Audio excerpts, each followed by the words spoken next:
When I was first asked to write a poem about a cemetery, my first reaction was I don't even know if I could. What I really wanted to do was find a personal connection. And looking at it, I found out that my great-grandfather was buried here, when he got back from World War I, he bought a piano, which is the piano in my living room, which my daughter, who's right over here, who's 7, who is learning to play the piano on this piano. So there's sort of a connection with the old and the new.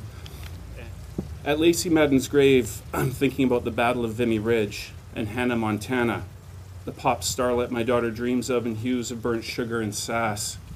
I don't know for sure if Lacey fought at Vimy, but I do know his regiment did, and that he had left England and arrived in Saskatoon only a few months before going to war for this country that had just taken him in. Lacey took a bullet on the battlefield, and a surgeon shortened his arm and drew a picture of what he had done, so to explain things to the doctor back home. Lacey came back from the war and moved west, where he bought a piano on Granville Street from a store that closed and became a mortuary. So here it is, music and death, and my daughter in my living room pecking out Hannah, Montana on Lacey Madden's piano. Can you believe it? They were able to make pop music worse. I'm trying to read the cemetery. I'm trying to forget poltergeist, zombie skin, and the bitter braille of horror's myopic blunder, and the poor young men who recently came to the cemetery on a public day dressed as zombies, only to be greeted by a Filipino choir and a lecture on Chinese burial rites. How do we take death seriously? How do we find the funniest person buried in the earth? The men from the Second Narrows Bridge are in the ground. Japanese coolies who built the railway. Joe Forte, who himself must have kept a dozen people out of this cemetery. I'm trying to imagine the cemetery as parchment. I'm trying to see the punctuation in the minor story.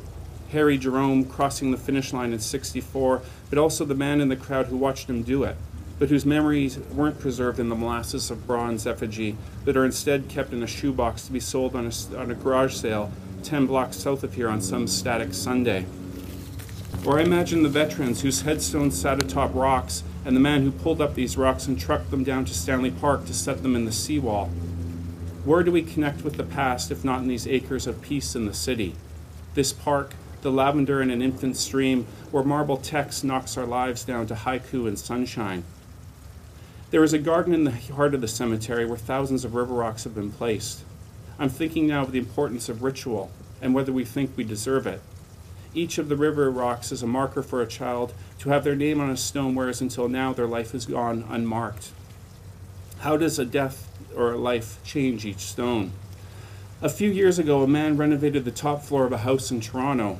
He stripped and smashed the walls in, and when he found a package bundled in newspaper, it felt as light as paper, and he was sure that he had found money. But when he cut the bundle open, he found a perfectly mummified 4-month-old baby girl, a little younger than one of his own children. So after 80 years, here was a stranger's grief over a child that was 50 years his senior. And here, think of loss.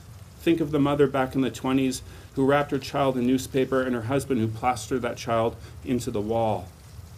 I'm thinking of ritual, of naming the world in sugar and salt, of hearing the blood thunk of a collapsing bridge, of tapping out a tune on Lacey Madden's piano, of seeing Harry Jerome cross the finish line so fast that he turned to bronze, of remembering a child who died so young no one knows her grave. Thank you very much.